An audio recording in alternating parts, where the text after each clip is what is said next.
We've made it through the first week of the NBA. Here's the rundown. We're going to break down the Mavericks' first week and try to figure out what's up with their poor shooting. Then we'll take a look around the league because I got some teams that you need to watch. And finally, I have a top performer that made some history. Let's go.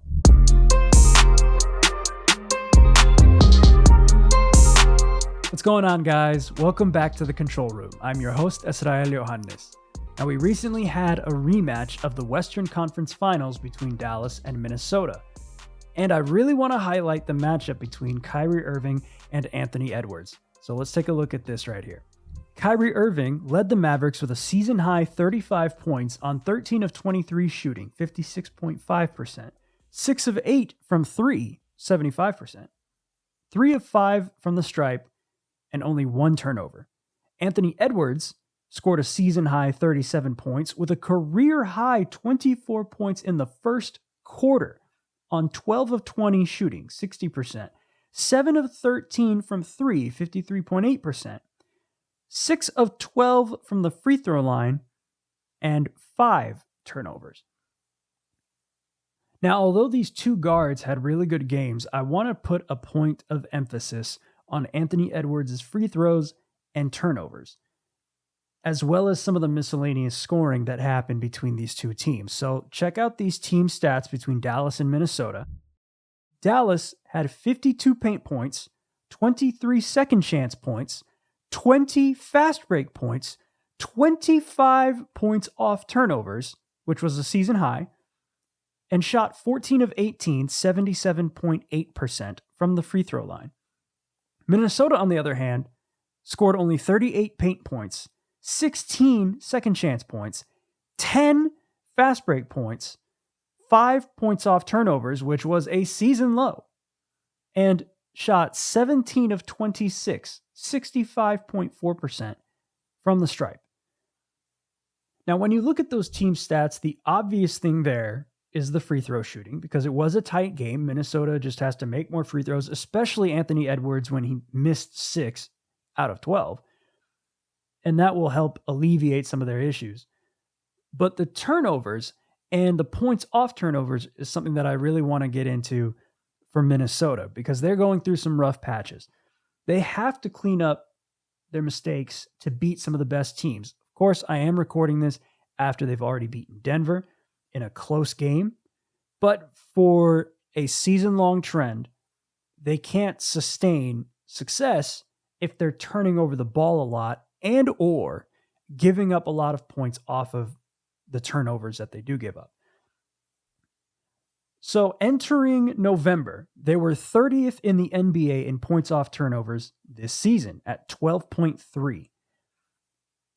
They're also 25th in the NBA in opponent points off turnovers this season at 22. So that is a big gap.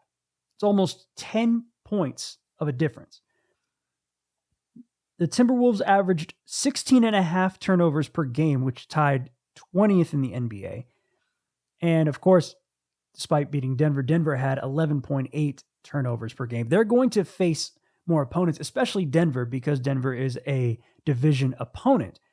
So when they play teams like Dallas, like Denver, who don't turn over the ball as much, how is Minnesota going to overcome that differential in points off turnovers? They have to limit their own and play better defense when giving up the ball if that happens. Now, Minnesota's not the only one going through something. Dallas is also going through it. And this is what I mean. Although they have a 3-2 record, they're showing some bright spots here and there. Something that's been bugging me is how they're shooting from inside. And so I broke down their numbers this season in October, only October. Let's start with their overall 2-point shooting. They're shooting only 49.8% through October, which is low for their standards, especially with the caliber of talent that they have. If you break that down even further, their restricted area field goal percentage is 66.4%. Their paint field goal percentage outside the restricted area, which is that little semicircle underneath the basket, is 39.0%. And then their mid-range field goal percentage is only 35.6%. And entering Wednesday, they were shooting 30.4%, which at the time was the third worst in the NBA this season. To make matters worse, the Mavs had some dark times on Halloween because Houston came into the American Airlines Center and just beat down the Mavericks every which way you could think about until the fourth quarter. And there's no graphic for these stats that I'm about to break down, but these are important notes to keep in mind. Dallas last season was 2-15 when out-rebounded by 10 or more. They ended up with a -13 total rebound differential against Houston. Remember, this is one of the points that I brought up at the very beginning of this podcast, that the Mavs needed to rebound in order to have any kind of success for a game, for a season, for a playoff run, etc., etc. Then foul trouble also got in the way. Now, of course, some of the calls seem preposterous. However, this has been a trend for the Mavericks so far this season because they're averaging 24 personal fouls per game through October. And then the shot making. In the first to the third quarters, the Mavericks shot 54.3% in the paint. Last season, they shot 60.9%, which was second in the NBA. And since they got PJ Washington and Daniel Gafford at the trade deadline on February 10th, they shot 61.6% in the paint. From three against Houston, they shot 4 of 17. That is 23.5%. That's the fewest makes through 3 quarters this season and the fewest attempts in the last 2 seasons. So not only are the Mavericks not making any shots, they're not really taking them from outside. Now that all changed in the fourth quarter. Things started to fly and go into the basket. In the fourth quarter, this is mainly from 3, not necessarily from 2, but from 3. They shot 6 of 13 from the 3-point line at 46.2%. That ties the most 3-point field goals made in the fourth quarter this season. So that is something that they can at least carry on to the next game, the next several games, so on and so forth. But at some point, they're going to need to score inside because you can't keep up with teams that have more efficient offenses if you are not able to score inside. That's priority number 1. Take care of your inside scoring.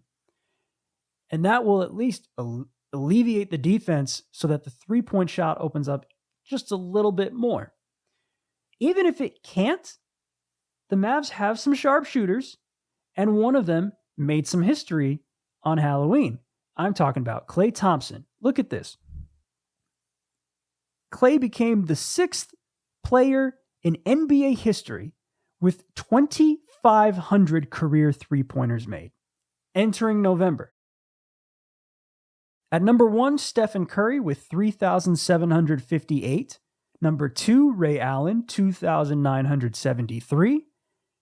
Number 3, James Harden, 2,953. Number 4, Damian Lillard at 2,619. Remember, this is entering November. He has since made more. Reggie Miller at number 5 at 2,560. And then number 6, Klay Thompson at 2,500. That's it. That's the list. No one else has 2,500 threes. It's just those guys, and Klay added himself to the list Thursday night. Now, how quick was Klay? Because he missed some time with the ACL and the Achilles tears, so he didn't play 1,000 games. He's somewhere on that list of quickest to 2,500 threes, right? He's actually second. There's only one person who's done it faster than him. I want you to see this.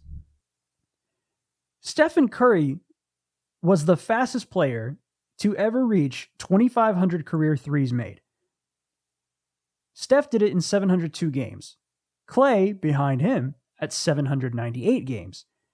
Damian Lillard, 806 games, and James Harden, 898 games back when he was with the Brooklyn Nets.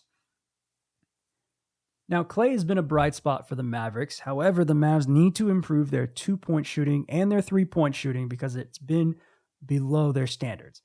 Their next opponent is the Orlando Magic, who's missing their star. So for the next several weeks, they're going to be going through it a little bit. But this is a perfect opportunity for Dallas to sustain their success in the miscellaneous categories, improve on their shooting, and get some wins. Start racking up some wins in the early part of the season so the end of the season doesn't have to be so much of a grind trying to get out of a play-in situation. Now, I want to take a look at some teams around the league. I got 3 in mind that I think you in the audience should be aware of if you haven't been already. That's coming up next.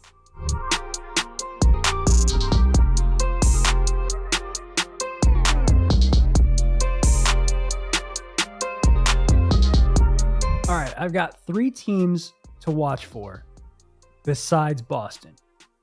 Now, all of these stats, all of these ranks are entering November, so they only reflect the month of October. The first team I want to go over is the Oklahoma City Thunder. Check out these stats right here. The Oklahoma City Thunder this season, entering November, has 13.8 steals per game, which is first in the NBA. 9 blocks per game, which is also first in the NBA. They only turn over the ball 11.5 times per game, which is third in the NBA.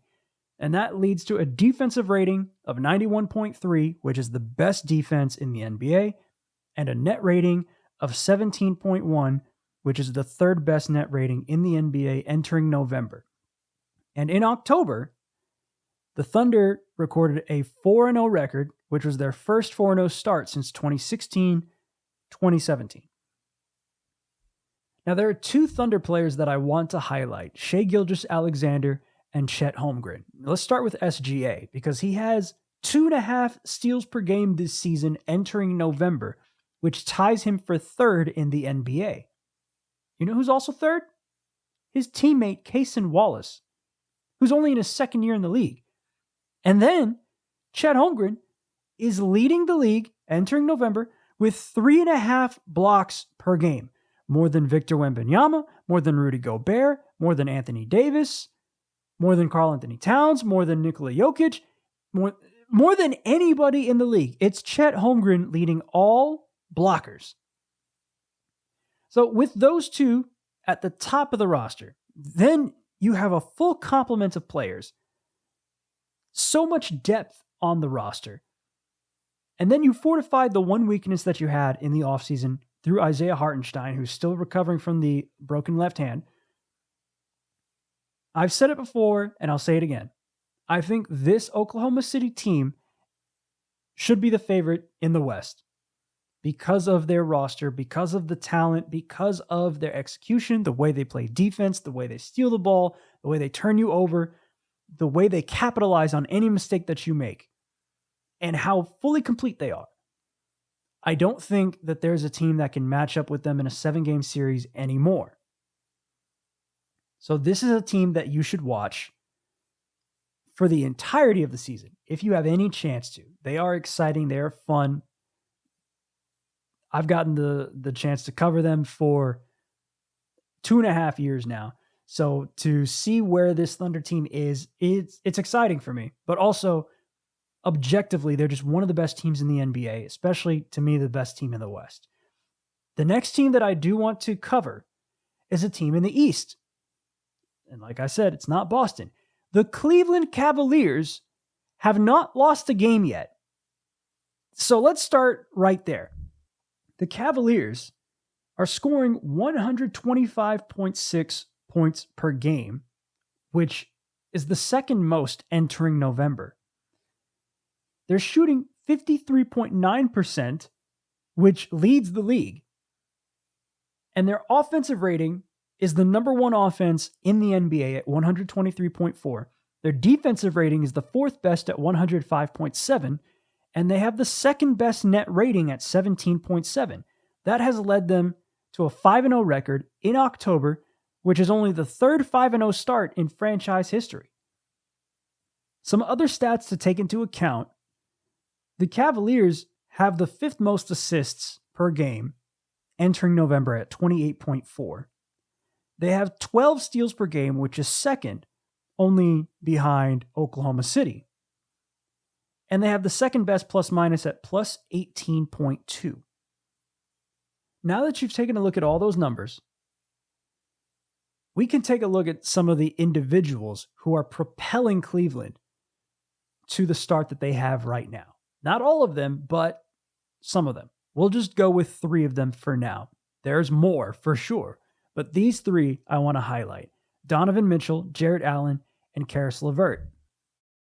Starting off with Donovan Mitchell, he's second in the NBA in mid-range field goal percentage, shooting 58.8%.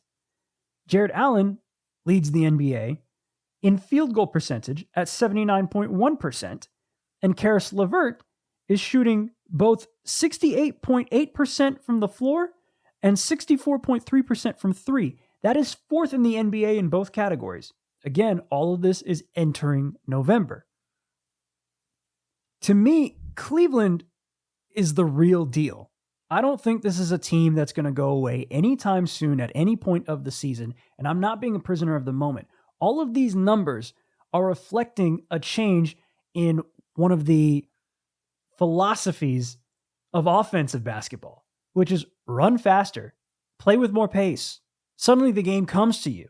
So for the Cavaliers, they've had one of the slowest offenses the last 2 seasons. I think they were actually at the bottom of the league 2 seasons ago under JB Bickerstaff. Now that Kenny Atkinson has come in, they're pushing the pace, and Darius Garland is still trying to figure out, okay, how am I going to get all these guys going at a much quicker pace? They're running up and down the floor. They're getting easier baskets, and that's elevated their scoring to levels like Indiana and Boston. So for them, this is sustainable. It's not like they're going to get worn down by running up and down the floor. That's the whole point of playing basketball. This is, for them, going to keep them in the top 3 in the East. And I see them, if they continue this way, having advantages over teams like New York and Philadelphia and Milwaukee. Boston, of course, is on another tier. That is untouchable. But if they can avoid Boston until the Eastern Conference Finals, I believe Cleveland can be an Eastern Conference Finals team as long as this team stays healthy. Dean Wade has filled in for Max Strus on the wing, and he has supplemented the Cavs with his shooting. When Strus comes back, it's only going to space the floor even more. And then Evan Mobley has improved his game as well. So there are other players involved in terms of making the Cavaliers what they are right now. They have not lost a game. They will soon, but I don't know who it's going to be against. It might not be until they play Boston. So this is a team that you need to keep your eye on, because I think they're going to be in the conversation at the top of the conference through the entirety of the season. Keep your eyes on them. The third team that I want you to look at is the Golden State Warriors. Why? Steph Curry wasn't even playing for the last week. There's a reason. The Warriors this season have been able to continue their system offensively without Steph Curry, who's coming back from that ankle injury that he sustained earlier in the season. A lot of it, of course, has to do with guard play, and it starts with assists and threes. So, the Warriors have 31.6 assists per game, which entering November leads the league. They're making 17.6 threes per game, which is the second most behind Boston's 21, I believe is what it was the last I checked. Their offensive rating is at 118.6, which is fourth. Their defensive rating is a 98.4, which is second. And their net rating is 20.2, which leads the league. And that has led them to a 4-1 record in October, which is their third 4-1 start in the last 4 seasons. That 4-1 record for the Warriors, take it with a grain of salt. They've only played teams at the bottom of the West. Although New Orleans is one of the better teams in the West, they were dealing with some injuries, and so they were around 12th by the time the Warriors had played them. I think this Warriors system is still able to sustain itself when they play top talent, especially when you factor in that Steph hasn't been there for a few games. He's been dealing with that ankle injury. There are some other categories that the Warriors are top 5 in: scoring, assists, threes, opponent points per game, rebounds, steals, blocks. They lead the league in plus minus. This Warriors team is not a fluke in terms of their stats. We just have to see it against good competition. And of course, you've got, like I mentioned, Steph. You also have 2 players that I want to highlight in Buddy Hield and Trayce Jackson-Davis. Buddy Hield led the NBA in threes with 24 entering November. Having him as another one of those 3-point shooters on the floor, because they have plenty in rotation now. Factor in Draymond Green being able to facilitate the way that he does. He can shoot an occasional 3 here and there. And then you have the inside presence with Looney and Jackson-Davis. Steph running around creating chaos. This system has thrived for several years and will continue to thrive as the game expands with this 3-point shooting that we've seen.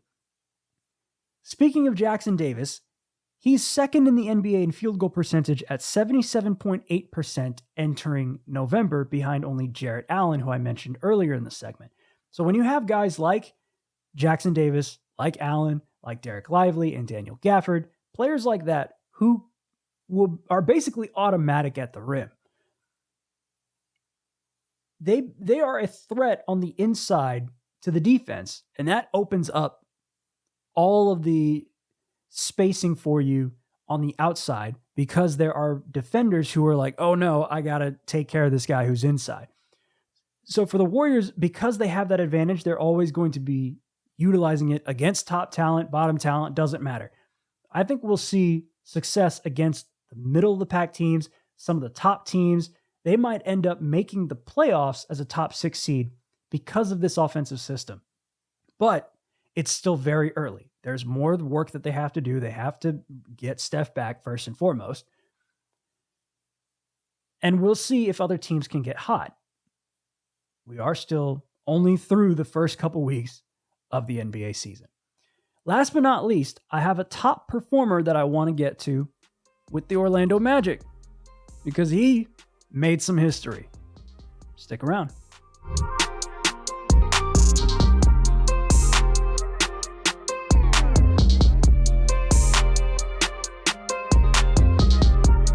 You've made it this far. Welcome to the postgame. Let's get to our top performer for the week. Paolo Banchero on Monday at home against the Pacers scored a career-high 50 points. It's like he got a call from Jamal Crawford or something. It was the first 50-point game in the NBA this season. It was also the first 50-point game in Magic history since Tracy McGrady did it March 10th, 2004.